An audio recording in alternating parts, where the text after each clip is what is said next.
سره لري. یو د انسان داخلي کرکټر دا چې هغه ته موږ او تاسو سول وایو، روح، روان.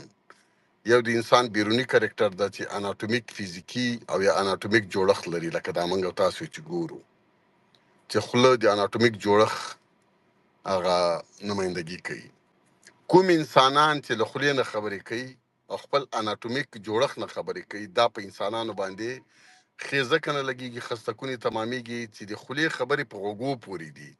خولم اناټومیک خاصیت لري، غوږم اناټومیک خاصیت لري. کوم شیان چې اناټومیک خاصیتونه لري دوی په خپلو منځو کې دا ویو سره کنیکټ کوي. کوم انسانان چې د روح نه بل روح سره خبرې کوي، دا د ساختارونه دي چې یو بل ته نه ځي. دا د خولې خبره په زړه نه لګیږي، د زړه خبره په خولې نه لګیږي. کوم انسانان چې له زړه خبرې کوي، له خپل روح نه خبرې کوي، له روان نه خبره کوي، له خپل سول نه خبره کوي، هغه ځي روح ته، هغه ځي روان ته، هغه ځي زړه ته. نو کومه خبره چې تا په زړه لګیږي، تا ته خوند هم درکوي او خسته کېږي هم نه ورسره. ته په دې پوهېږي چې دا خبره دا سړی له زړه نه کوي، ځکه تا زړه او تا روح هغې سره کمیونیکیشن کوي. د حزبیانو خبرې، دا د ډېرو ملایانو خبرې، دا د ډېرو بېځایه خلکیانو خبرې، د ډېرو بېځایه مجاهدینو خبرې، دوی فیک دي، دروغ وایي، کاذب دي.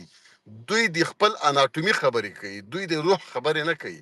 ما کنځاوې ولې په خلکو باندې نه لګېږي؟ خو ما ته معلومیږي چې باندې نه په لګېږي، ځکه چې زه له روح نه خبرې کومه، زه له زړه نه خبرې کومه. زما خبرې تاسو ارواحو لپاره دي، تاسو زړونو لپاره دي، تاسو د داخل کوم انسانان چې زه تاسو داخل سره په تماس کې یم، تاسو بیرون سره د ما هېڅ کار نشته چې زر وارې ما سره کنځا وکړئ او تاسو ته یې وکړم.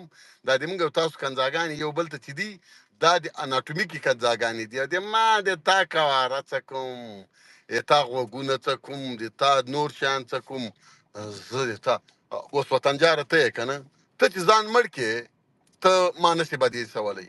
زه شرط درته وایم، ووایه ورته زه قصدن دا کوشش کوم چې فیضان د ما باندې وایسېږي.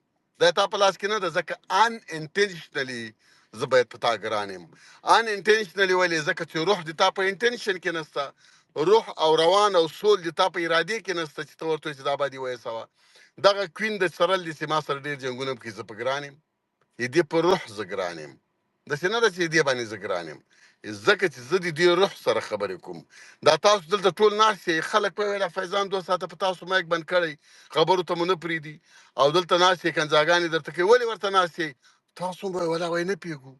او بل ورځ وطنمل صاحب ډېره ښه خبره کوي، یو منتر ده او یو جادو ده.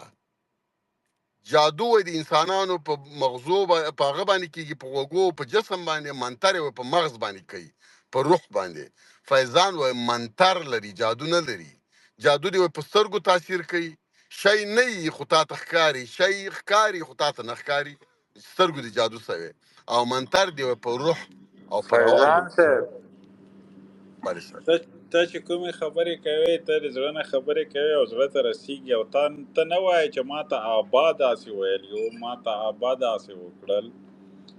نو تا خبرې ځکه تاثیر کوي، هغې خلکو خبرې ځکه بدې لګېږي چې هغې ته ابا کړي وي، نو ابا خبرې دلته راوړي. ابا به خدای کوم خاین وي، هغه فیضان صاحب ډي ام دی، یو ځل وګوره څه ونه وایه په چا باندې مریمونه کې سپیس نه. فیضان صاحب او فیضان صاحب دا بلو ټیک څه وخت اخلي؟